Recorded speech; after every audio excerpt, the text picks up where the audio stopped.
Hello everybody. Hi there. Welcome to Millennial Homesteader. I am Audrey. And I am Masana. And we are on a financial freedom journey, financial independence journey while homesteading. Yes. Yeah. So one of the things that we are going to be doing in order to make sure we reach that financial independence is to use two very important principles. Yeah. One, does it save us money? Yeah. And then two, does it, give us money? Exactly. Yeah. So one of those things is actually starting up our garden, and we are finally getting started with the garden over here. This is like super exciting. We realized that actually growing vegetables, we did not buy any vegetables for a long time. So Yeah. that's going to save us a lot of costs. Yes. But also, in order to save those costs as well, we are going to be making the raised beds ourselves, and we're going to be using pallets. So this will be a very great project for us. We're going to show you how to do it. But before we actually get to that, we have to make, we have to put this net up over here, because this place will be covered, and then the rest of the area will be, not so covered. But I think it's going to be okay, because we have this big tree over here, Yeah. and it brings a lot of shade. Yeah, Specifically. you can see the shade on that other side. Yeah. So I think this will be a very nice place for us to grow most of our vegetables, so that again we are saving a lot of costs from our groceries the coming year. Yeah, also just the way the world is going, growing your own food is so important, and I think everyone should start doing that. No matter how small your garden is, I think it's really important. Yeah. You were talking about something yesterday about what's happening. We're going to get an El Nino, Yeah, so, changes in weather patterns. Yeah, so El Nino is coming up specifically, for us around November, September, those kind of periods. It's gonna get extremely hot, and this obviously, it starts affecting a lot of prices. If you have animals, it's the feed. It could be shortages of certain foods. So we just want to make sure that this place is covered, right, for any possible heat. But also we are also growing food ourselves, right, in case we go to the stores and some of the things we want are a bit harder to find or a bit pricier to find as well. Yeah, and the people in the UK sometime earlier this year and last year, they did not have a lot of vegetables and a lot of fruits. So get prepared, everybody. Yes. So this is one of our strategies, to prepare. Remember, we're also going for sustainability. We want to be self-sufficient. We're always preparing for, the worst case scenario. So we want to make sure that we are prepared here as well. So we are going to put up the poles. We're going to put 4 poles up here. So I'm going to have to dig 4 holes here, and then I'm going to put the poles in. And then I have to put in cement, because later we're going to actually tighten it and make it tense. So this whole structure actually has to be very strong. Okay, but why are you putting cement this time? Guys, we have actually done a shade net before, and we have a video about it, which we think we did a great job, but this time around we're doing things different. What are we doing different? Well, first is we're going to dig, first of all, we're going to be using real poles this time. We're not going to be using those bamboo poles. Those ones, they're they're strong, but they're hollow. So we're using these ones here. So these ones are treated as well, so, for termites and so on. So we're not going to get a situation where the termites are eating them up. And then the other thing is we're going to put cement, because we didn't put cement the other time. So what ended up happening was, as it rained and as the wind was blowing, it kind of moved a little bit, and it got a bit tense. Less tense as well. It started to fall in a little bit. And I think we're going to use our tensioners on the top as well, so that we basically put a line at the top, and then we can kind of drape over this net here. So I think it's going to be a much stronger design than the last time. And it's going to look more beautiful. It will. Yeah. Okay, cool. Let's So, see you in action. Let's get to it. Okay, so another thing that we've been noticing with ourselves is we suck at measuring. So we have actually put up this net here so that it gives us the right places where we actually want to put the net. So Masana is just going to put the poles, or dig the poles in where the net is ending. And we know that even if there's like an extra material of the net, it's still going to be fine. And yeah, the measuring aspect won't stress us so much this time around. We're just gonna use this net to guide us. How many meters do you think it is? You want to ask me how many meters I think? I am like the worst measurer of all time. Okay, let's see. And you're gonna use your feet? Yeah. So around 8-ish. 8 meters. Yeah. Okay. And then 5-ish. Okay, I think that's 6 because remember the halves are 3 meters each. Oh, really? See? So I messed it up. And we bought 20, so 20 meters, so it's 10. So it's 6 by 10. Yeah, so this is a 6 by 10 meter net, and yeah, let's see how it goes.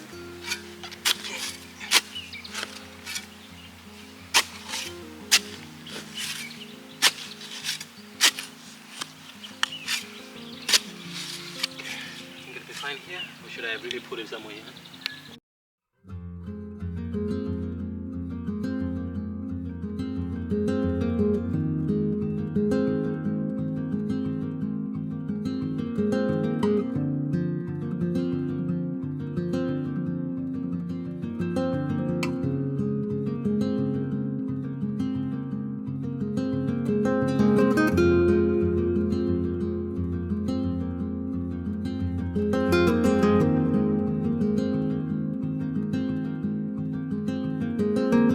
Are you trying to fit him in the hole, Masana? You want to fit in the hole?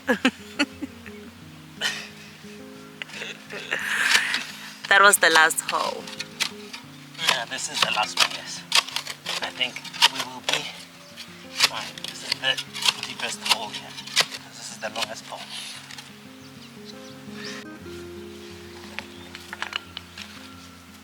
We're not really putting a lot because we really want the cement to really do all the binding. But it's just, you know, to stabilize the holes a bit.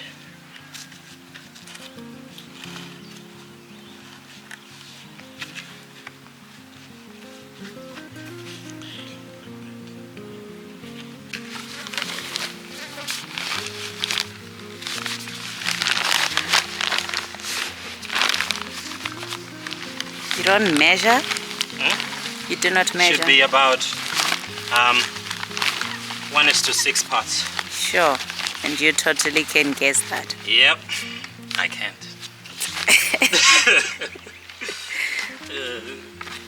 But will it affect anything? It will. Yeah? If we don't get the mix right, it won't bind. It won't be as strong. So I know there's, you know, it's easy to think that the more cement you put in, the stronger the mixture will be, but it's not really the case. It needs to have the right mix. So, fortunately, that's really it for us. So the problem is this bag is already torn, and so I think you should have put a cardboard box or something. Should I bring you one? Yes, please. Okay. You've already added water here. Yeah. Okay. Okay. Is that enough or too much? How much water do you need? I think it's not gonna be enough. So what I'm trying to go for, right, is like a mixture, like they say, like a yogurty consistency, so something like this. Yeah. Who is there? Oh, so a lot of you know, the resources that I'm using, right? Of course, I try to get, you know, advice from, you know, people like Gavin and so on, but you know, a very helpful resource for me has been Builders Warehouse's YouTube channel. So, you know, that's where, like, if you go there and then you want to learn how to, you can actually, you know, like the ratios for your mixes and so on, the differences between, you know, what concrete and what mortar is and so on. Like, that's where I've actually been learning all of these things, right? Because there aren't really many places where you can actually just learn how to do these things. They're considered basic, but there's not a lot of resources for them. So I find that site very helpful. But it also has things like, you know, drip systems and just so many other things. So it's really been very helpful for a lot of DIY stuff. I wish Builders Warehouse knew that we spend more time in their stores than in a supermarket. Yeah, I hope they did. Okay, so the mixture is now officially done. Look at it. Looks so nice, I think. So what's left to do is now pour it inside of the holes, and then we will be done for this stage. And then from here, we're going to actually build the raised beds with the pallets for almost free. And I think this will be another very interesting and exciting project for us. So let's go.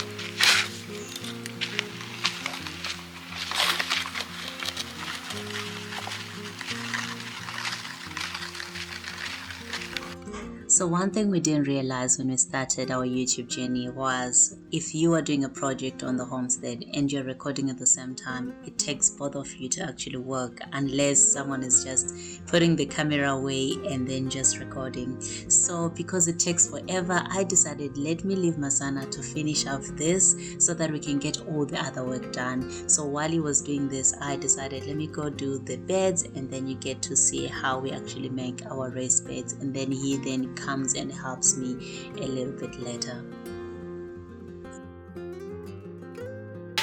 So this is where I kind of flourish woodwork. So I need to cut these pieces of wood so that we could use them to actually hold the corners of the beds, the raised beds.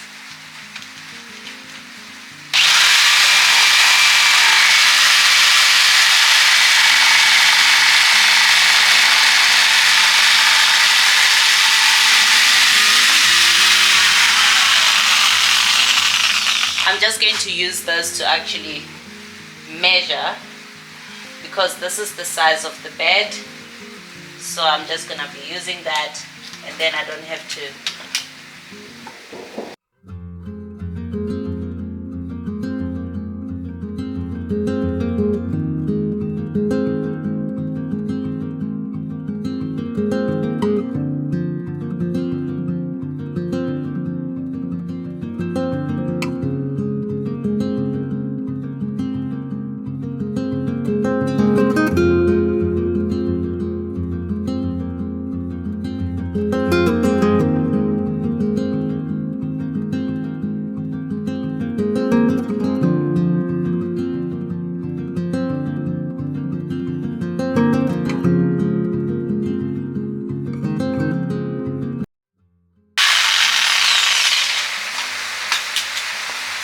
So I have a couple of those pieces, and then we're going to take those pieces, then they're going to be the ones that will anchor the body of the raised bed, and then it gets to stay strong. We know that having these raised beds, made of wood is not really going to be sustainable in the long run because they're obviously going to decompose, and there's going to be stuff that eats them, etc. So eventually in the future we do want to have them more, maybe corrugated iron instead of these wooden ones, but this is going to work for now, and it's within our budget and we think it's going to be great. It's now started raining quite heavily, not quite heavy, but you can actually hear the sound through the camera here. So we are going to push despite the rain. We are in front of our garage, which really helps. If we take out the cars, then we have lots of space to actually work from.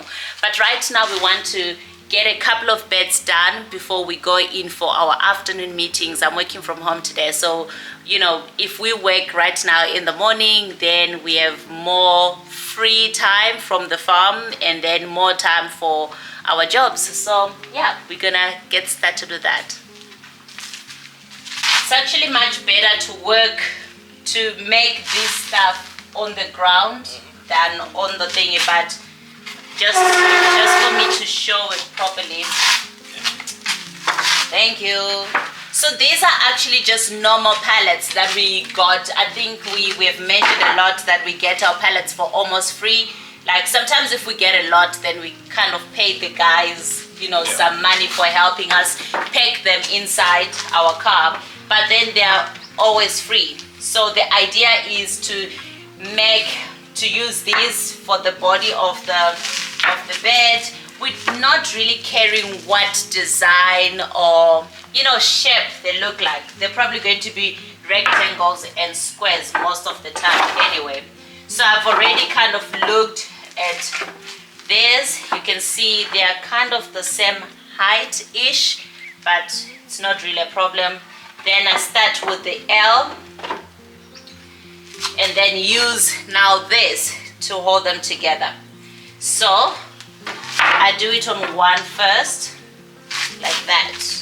Let me actually look for more of a stronger side, and then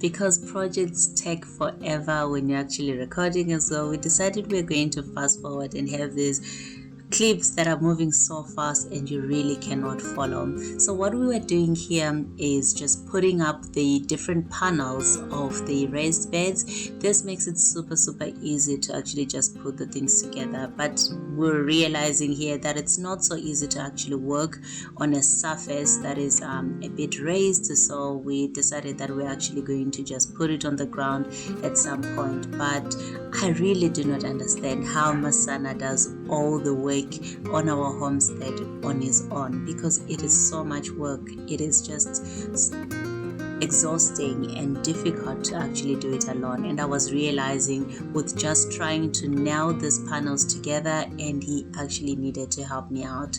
Maybe we should buy some clamps, but goodness, I really have appreciation for this man a lot more when, you know, I am spending the day on the homestead and actually helping out with the work.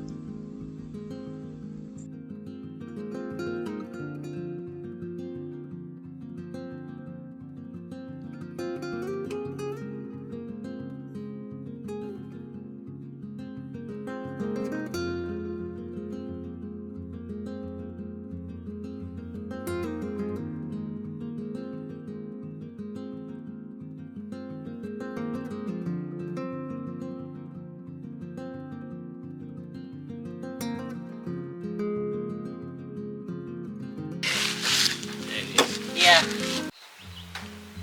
How are you feeling? I feel good. Yeah. Yeah, I think we did quite a few things today. We put up those poles really nicely, I think. And then we made a raised bed. Yeah. So I think what's left is for me to try and do a bunch of these today. Because we're going to need, I think, over 20 of them over that side. Yeah, we do need over 20. So this is what it looks like. Depending on the size of the pallet, we'll probably get longer ones, short ones. We're not really crazy about what size we're going to get, but you get the idea. Once the pallet has been separated, you get the wood that anchors and then put the anchoring wood, and this is what it looks like.